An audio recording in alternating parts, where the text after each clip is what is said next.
They said his empire collapsed, that his money vanished with it. But what if it did not? No audit, no closure, billions unaccounted for, stolen gold, hidden art, secret accounts. The war ended, but the money kept moving, washed, buried, protected. What if Hitler died rich and the world just looked away?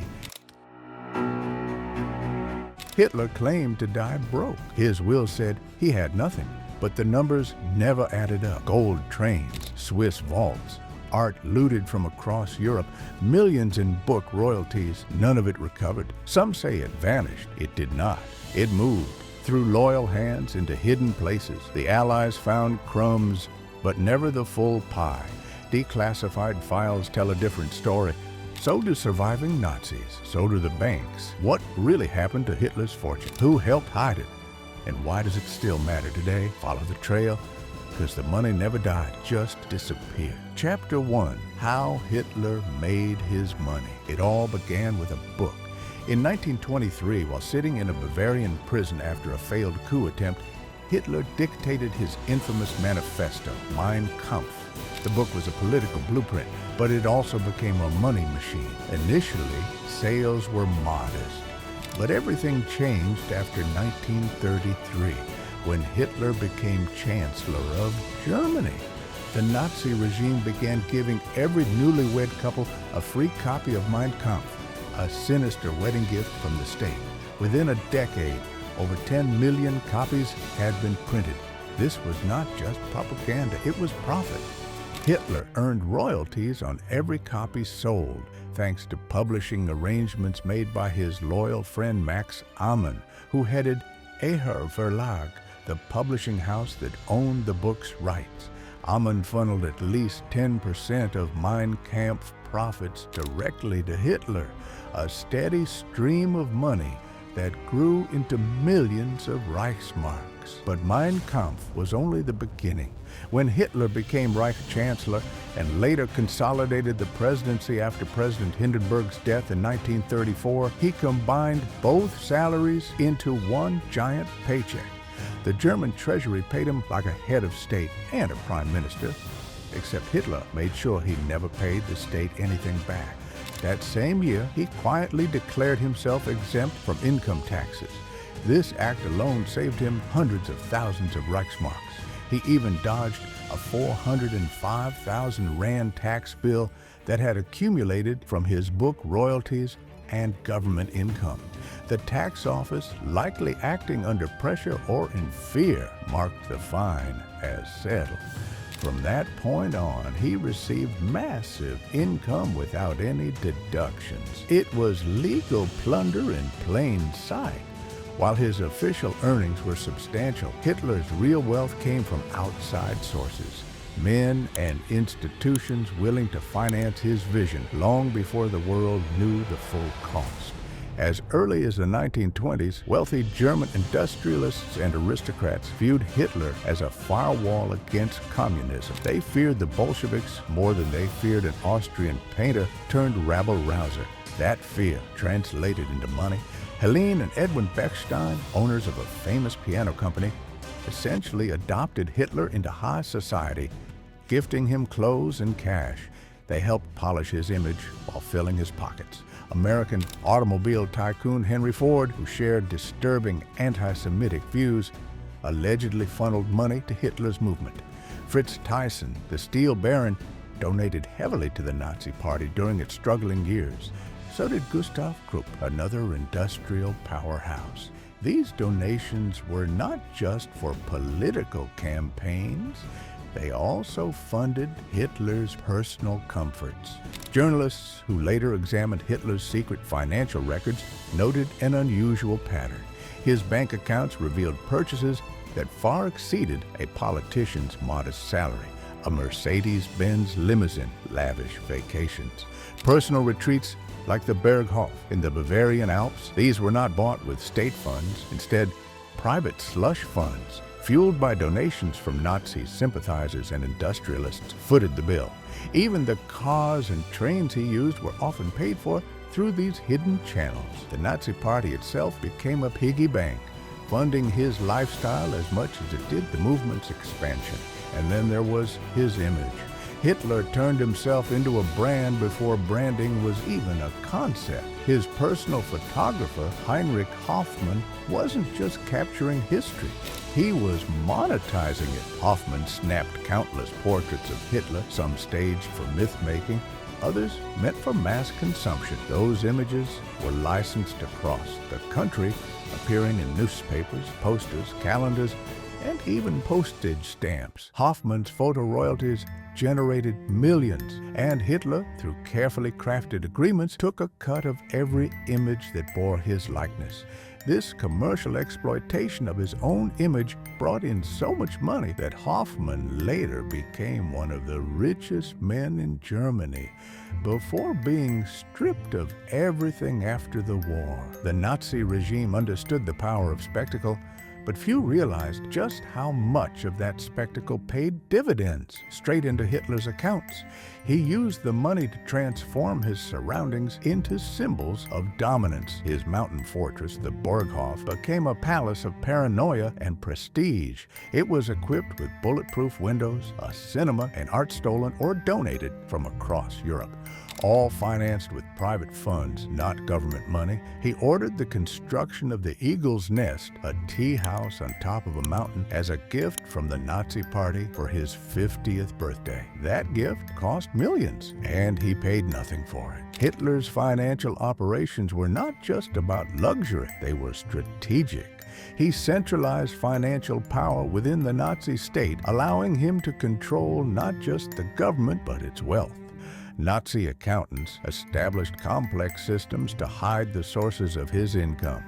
Funds moved between party accounts, personal treasuries, and even offshore banks. Swiss accounts were opened under fake names or trusted intermediaries. Large portions of Nazi gold, plundered from occupied territories and melted down from confiscated jewelry, even dental fillings, were stored abroad. Although not officially in Hitler's name, these assets were within his grasp. He had built a financial spiderweb that allowed him to move money and material freely, hidden from public records and post-war investigators. By the late 1930s, Hitler was not only the most powerful man in Europe, he was also one of the wealthiest, yet his personal wealth was never declared. Even in his last will, written in the Berlin bunker in 1945, he claimed to possess very little. That was a lie. Historians estimate his total assets would today be worth hundreds of millions, if not more. This fortune did not disappear with his death. Parts of it slipped through the cracks, into secret accounts, into the hands of loyal Nazis who escaped justice, into underground networks that moved art, gold, and money across borders. Others profited from his empire long after the war ended. What makes this financial story even more chilling is what Hitler did not do with his money. He didn't build schools, fund hospitals, or aid veterans. He used it for propaganda, personal pleasure, and political control. His fortune was a war chest disguised as a retirement fund. It symbolized a truth darker than his speeches, that power, when unchecked, does not just corrupt, it enriches, and that behind every dictatorship is not just terror, but a ledger full of profits.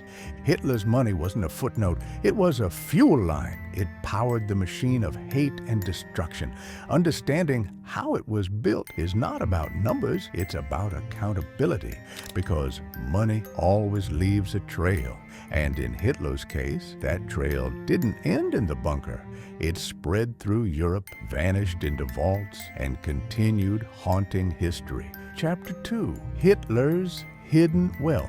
Not all of Adolf Hitler's wealth sat within the Reich's official coffers or in Berlin vaults. Much of it lived in the shadows, hidden in discreet foreign bank accounts, buried in real estate, or frozen in stolen art and wartime gold.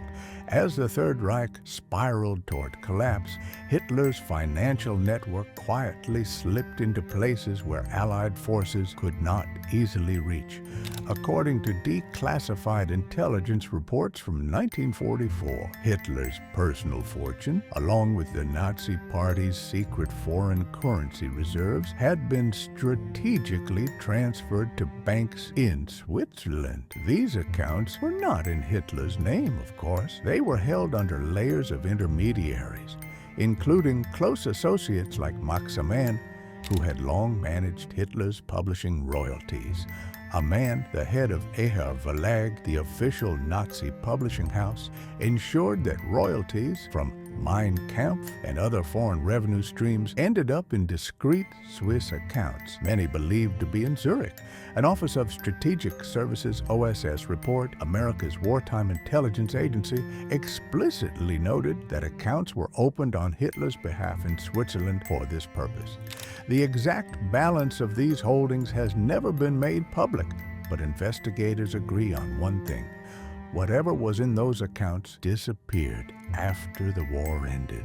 In the chaos of post-war Europe, the Allied financial investigation units, including the United States Treasury and British intelligence, uncovered over $350 million in Nazi-related assets stashed in various accounts abroad. But as for Hitler's personal wealth, there was nothing conclusive. Documents were destroyed, middlemen disappeared, and the paper trail simply stopped. Some funds likely slipped through Dutch financial trusts or Liechtenstein shell companies, jurisdictions known for their financial secrecy.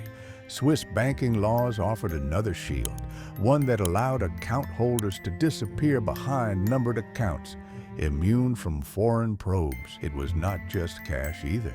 Hitler's foreign accounts may have held war bonds, hard currency, or even shares in companies acquired through the Aryanization of Jewish-owned businesses. By the time Allied investigators began their post-war hunts, the financial trail had already grown cold. But Hitler's idea of wealth extended far beyond numbers on paper. He understood the value of tangible assets, especially those that could serve political or symbolic purposes. He spent lavishly on property, building renovations and especially art. His primary residence, the Berghof, was no ordinary alpine retreat. Located high in the Bavarian Alps, the estate was transformed into a 30-room palace, complete with marble staircases, vast picture windows, and finely crafted furniture sourced from across Germany. The renovation costs, in today's money, would run into the hundreds of millions. Yet for Hitler, it was not merely a home. It was a stage for propaganda, diplomacy, and projection of absolute control. From there, he entertained world leaders, filmed documentaries, and posed for choreographed public appearances. Inside the Berghof and other Nazi strongholds, Hitler curated one of the most extensive private art collections in modern history. Unlike some Nazi officials who simply looted Jewish homes and galleries, Hitler often paid for the works he collected. That fact has confounded historians. It was as if he wanted legitimacy in his ownership, even while his regime committed the worst atrocities of the century. Estimates suggest he accumulated over 8,500 artworks by the time the war ended, and at least 3,000 of these were considered priceless. His acquisitions included works by German masters, Italian Renaissance painters, and French Impressionists. He had dreams of building a massive art museum in Linz, Austria, what he imagined would become the cultural capital of Europe under the Nazi regime. The so-called Führer Museum was meant to outshine the Louvre or the British Museum, and he spent years assembling a collection worthy of such ambition. Yet none of it survived as he intended, as Allied forces pushed into Germany, and it became clear the Reich would not stand. Much of Hitler's private wealth was scattered or hidden. Witnesses reported seeing crates of art, gold bars, and rare artifacts loaded into trucks and trains bound for the Alps. Some were rumored to be buried in mountain tunnels or submerged in deep alpine lakes like Lake Toplitz or Lake Walchen. Others vanished entirely, smuggled through connections that ran from Berlin to Madrid, from Rome to Buenos Aires. The idea of lost Nazi treasure has become a modern myth, spawning documentaries, books, and treasure hunts, but it is grounded in real evidence. One American military intelligence report in 1945 confirmed that billions in Nazi gold had circulated through Europe's central banks, and much of it was unaccounted for by the end of the war. Gold reserves from occupied nations like Belgium, the Netherlands, and Austria were looted and melted down, often stamped with the Reichsbank seal, before being shipped to Swiss or Portuguese vaults. Among those who helped manage or protect this wealth were high-ranking Nazi officials with legal and financial backgrounds, men who understood how to use international law, corporate structures, and banking loopholes to create a web of deniability. By the time investigators arrived, the ownership of assets was buried beneath false names, coded ledgers, or corporations that no longer existed. In 1946, Allied efforts to trace Nazi assets through Operation Safe Haven revealed just how far this web reached, from Buenos Aires to Barcelona, from Zurich to Cairo. Former Nazis and their sympathizers had laundered everything from diamonds and paintings to bearer bonds. Hitler's name never appeared, but his fingerprints were everywhere, indirectly through the network he built. Even the official Reich budget reveals little about his private fortune. As Führer, he received no fixed salary, and he paid no taxes after 1933. Yet his lifestyle was anything but modest. He traveled in private trains, flew in specially designed aircraft, and maintained multiple luxurious residences. The funds came from royalties, party slush funds, and generous gifts from industrialists who courted his favor. German corporations like IG Farben Group and Daimler-Benz often contributed large donations to Hitler's personal accounts, usually disguised as political support. It is estimated that by 1943, his net worth would easily place him among the wealthiest men in Europe, though few would have dared to say it aloud. After Hitler's death, the trail of his fortune became even more mysterious. No will could fully explain where everything went. The Reich Chancellery's vaults were looted, his art was seized or burned. His gold reserves were either found in abandoned trains or never found at all. Despite repeated efforts by Allied investigators, including intense financial audits during the Nuremberg trials, much of the Führer's wealth simply vanished. A few pieces of art turned up in random places, private homes in Munich, pawn shops in Vienna, monasteries in Italy, but most of the collection was gone. Similarly, post-war inquiries into Swiss banks identified Nazi accounts, but rarely those directly traceable to Hitler. The banks refused to release account holder names, citing privacy laws that shielded clients even decades after death. All of this fed into a larger question, one that has never fully been answered. Did Adolf Hitler die as a bankrupt tyrant in a concrete bunker, or as the invisible owner of a vast shadow fortune that continued to circulate long after his death? The truth likely lies somewhere in between. Hitler's monetary empire was both real and symbolic. It consisted of physical assets, buildings, paintings, gold, and intangible power. But above all, it was built to survive collapse. He did not plan to fall with the Reich. In his final months, he may have prepared a financial escape plan not for himself, but for the idea of the Reich, a future resurrection of Nazi ideals, financed by wealth no longer tied to a name. Today, historians, journalists, and treasure hunters still search for clues underneath alpine lakes, inside forgotten bunkers, or locked behind legal codes and offshore trusts. Hitler's wealth has become one of history's longest-running ghost stories. We may never uncover the full extent of it, but one thing is certain. Adolf Hitler understood that power needed a backup plan. And his backup plan was built in gold, oil paint, and numbered accounts. Chapter 3, What Happened After His Death. As the flames licked the cold concrete walls of the Führer bunker on April 30th, 1945, Adolf Hitler and Eva Braun's lifeless bodies marked not just the fall of the Third Reich, but the beginning of one of the greatest financial mysteries in modern history. The dictator was dead, his empire in ruins, but the question remained, what became of his personal fortune? In the chaotic days that followed his death, Berlin was a smoking ruin. Soviet troops closed in, and soon the Red Army had taken full control of the city. Stalin ordered his forces to seize everything, from files to furniture, and particularly anything that might carry a trace of Hitler. His private apartments were ransacked, his bunkers remained sifted through, and his personal documents confiscated.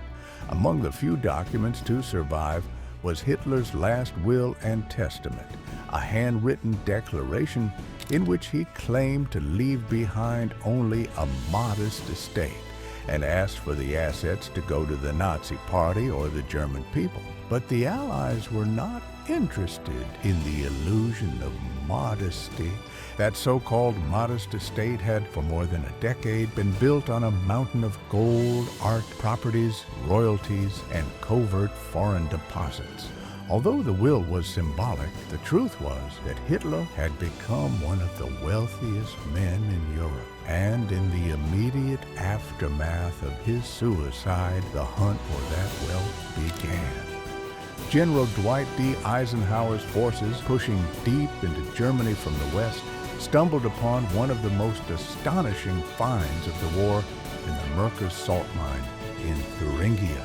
There, buried under tons of rock and salt, they uncovered what amounted to the Reich's financial skeleton: millions in gold bars, foreign currency, art treasures, and stolen personal valuables taken from the victims of the Holocaust. The hoard, believed to be worth hundreds of millions in 1945 currency, was part of the broader Reichsbank reserve. It was a colossal find, but it barely scratched the surface of Hitler's personal wealth.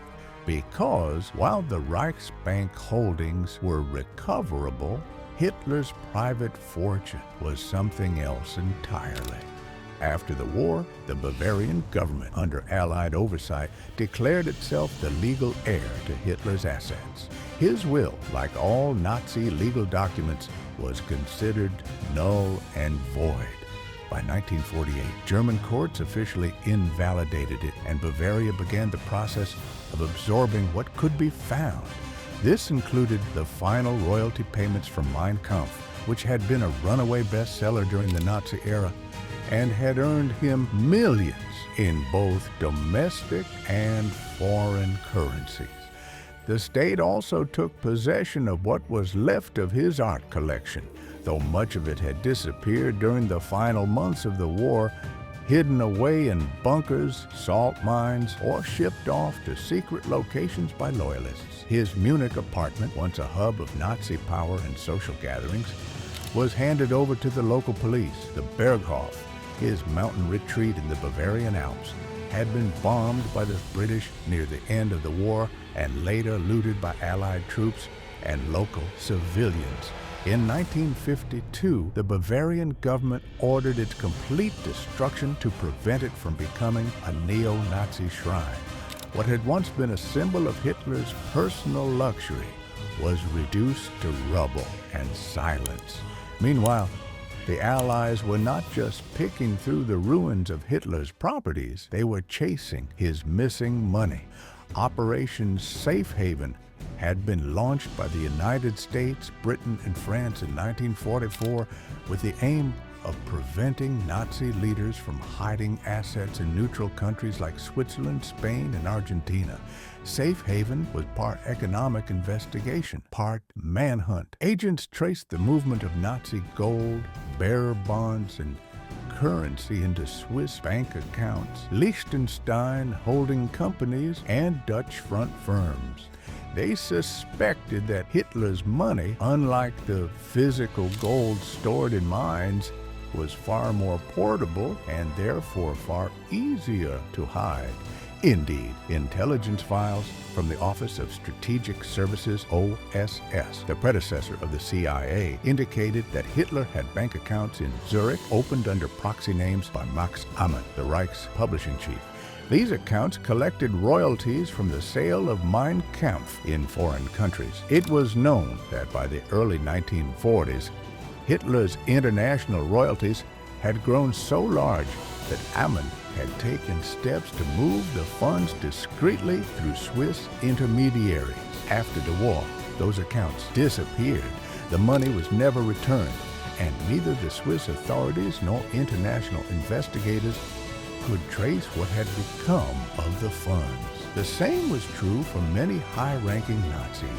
Men like Adolf Eichmann and Josef Mengele, who escaped to South America using clandestine escape routes known as rat lines, were often discovered years later living modestly but with traces of unexplained wealth. Eichmann was captured in Argentina in 1960, but by then, whatever assets he may have smuggled out of Europe were gone. Mengele lived for decades in Brazil and Paraguay, sustained by mysterious backers and cash payments. Yet none of them ever confirmed where the core Nazi wealth had ended up, and Hitler's personal share was even more difficult to pin down. Estimates vary wildly, but wartime intelligence agencies believe that by 1944, Hitler had personal assets exceeding several billion Reichsmarks, an amount equal to hundreds of millions of dollars at the time. Yet after his death, only a tiny fraction of that wealth was recovered. Some of it likely went up in flames during the bombing of Berlin. Some may have been buried or hidden by loyalists fleeing into the Alps. There are countless rumors of convoys filled with art and gold heading toward remote Austrian villages, of crates dumped into alpine lakes, and of secret rooms in old castles still waiting to be opened. Treasure hunters and conspiracy theorists alike have spent decades chasing these legends. In reality, the truth is both simpler and more frustrating. Hitler's financial network, like the Nazi bureaucracy itself, was built to be opaque. Funds were channeled through layers of loyal intermediaries, buried in dummy corporations, converted into untraceable bearer bonds, or transferred to bank accounts that demanded no identification. Once the war ended, and the men who controlled those assets either died, fled, or went into hiding, the trail went cold. Unlike his speeches or his battles, Hitler's money left behind no dramatic final scene, only questions. It is this quiet, unresolved legacy that continues to haunt post-war historians and financial investigators. Hitler died in a blaze of petrol and blood, but his fortune, scattered across Europe, buried in mines, locked in foreign accounts, simply vanished. The Allies found remnants, a castle full of paintings here, a Swiss vault with questionable deposits there, but the full picture has never emerged. Even today, in the archives of the Bundesbank and among the declassified OSS files, the name Adolf Hitler occasionally appears in connection with asset recovery cases that remain open or unresolved. Millions in Nazi-era deposits still sit in legal limbo, their true ownership debated by governments, banks, and the descendants of victims. The man who ruled by absolute power managed to take one thing with him into the grave: his financial secrets. Chapter 4. Legal Battles and Claims Post-War. The war ended in ruins, but the paper trail of Hitler's legacy was only just beginning. In the chaos of post-war Europe, a quiet but powerful struggle unfolded, not on battlefields, but in courtrooms, bureaucratic offices, and dusty archives. The question of who owned Adolf Hitler's wealth, works, and even his voice sparked a web of legal battles that stretched across generations. In Germany, the most urgent issue was inheritance. Hitler had willed his estate to the Nazi Party, a political machine that no longer existed. Since the party was outlawed, dissolved, and morally bankrupt, German courts were left with a strange dilemma. Who now held the rights to the most infamous man in history?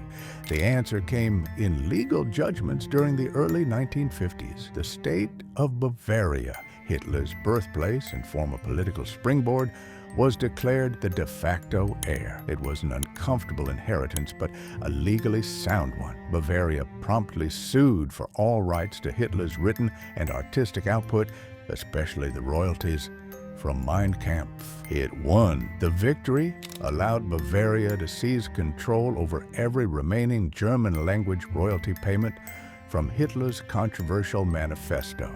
By 1951, the state held the copyright and received every pfennig of earnings that hadn't already been frozen or redirected during the war. Hitler's younger sister, Paula Hitler, challenged the ruling. She argued that as his only direct surviving relative, she should inherit his remaining wealth, especially the ongoing Mein Kampf profits. But she lost. The courts ruled in favor of the state. In addition to the royalties, the Bavarian treasury also assumed ownership of his remaining art collection and an estimated 5 million Reichsmarks in unpaid earnings. This was not just a matter of paperwork. It had real implications. Every time someone sold or reprinted Hitler's work in post-war Germany, the money flowed not to his family, but to the democratic government he had once tried to destroy. It was a quiet twist of history, a way for post-Nazi Germany to turn propaganda into restitution.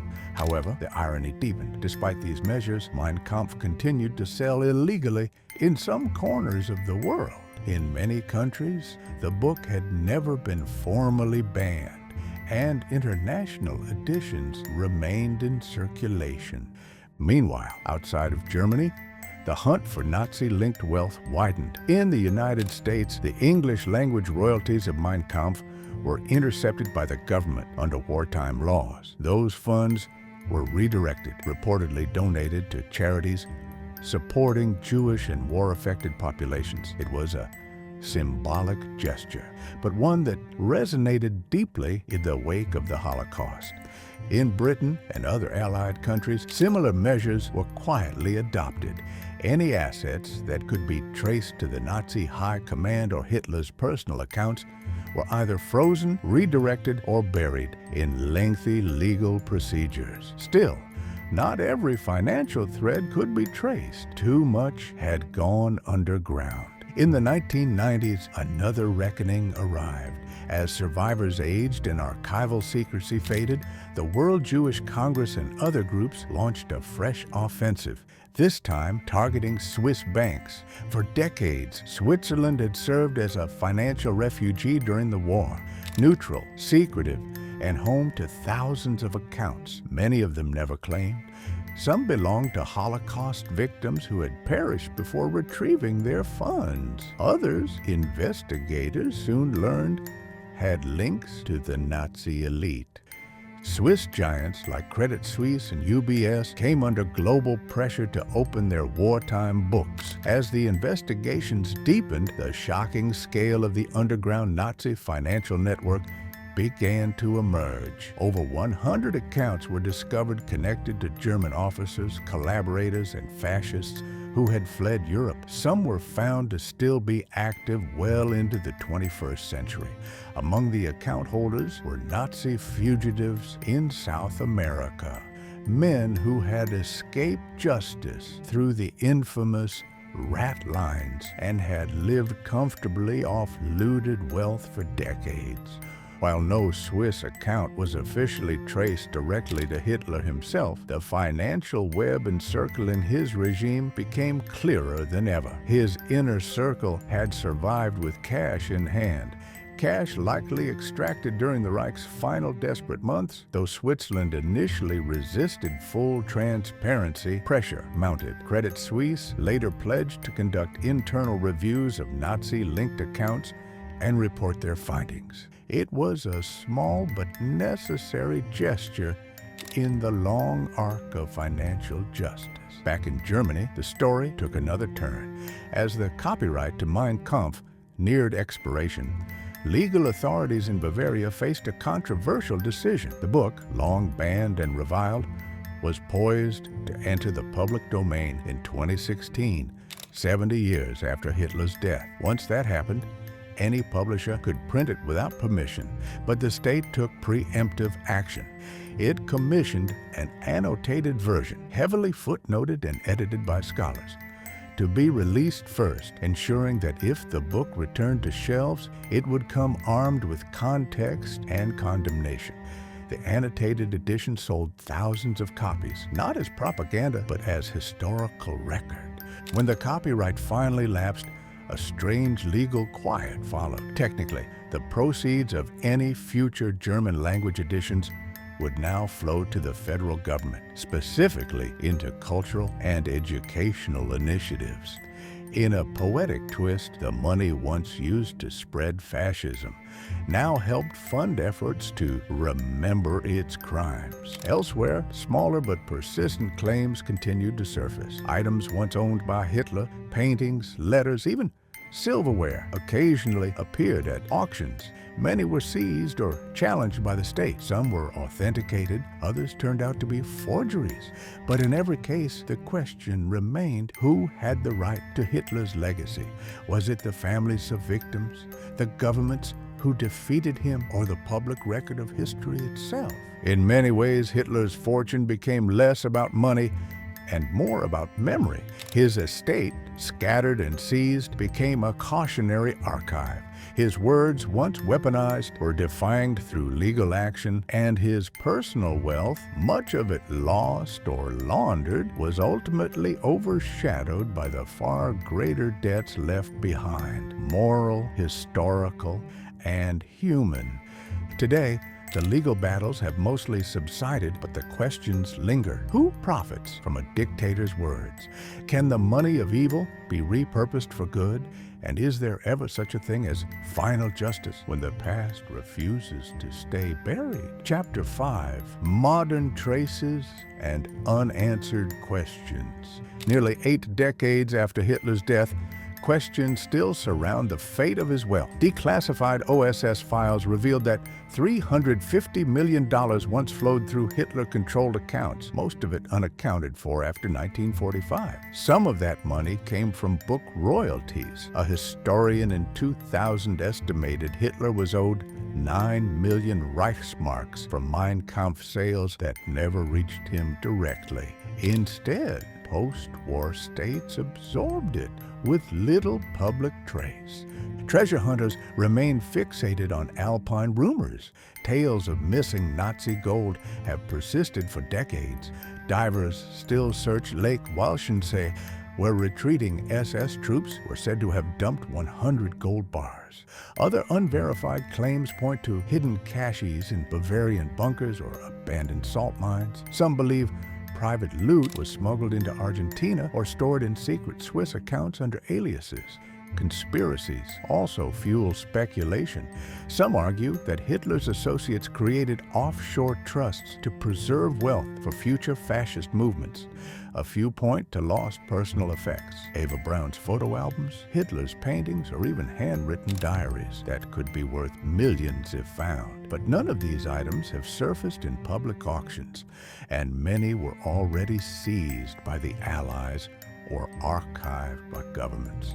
Forensic accountant Kenneth Yormark says bluntly, Hitler's bank accounts are not well known. Most funds likely reverted to the state when no legitimate heirs stepped forward. What remains certain is that Bavaria controls any German copyrights and artifacts. Museums across Europe hold his surviving possessions.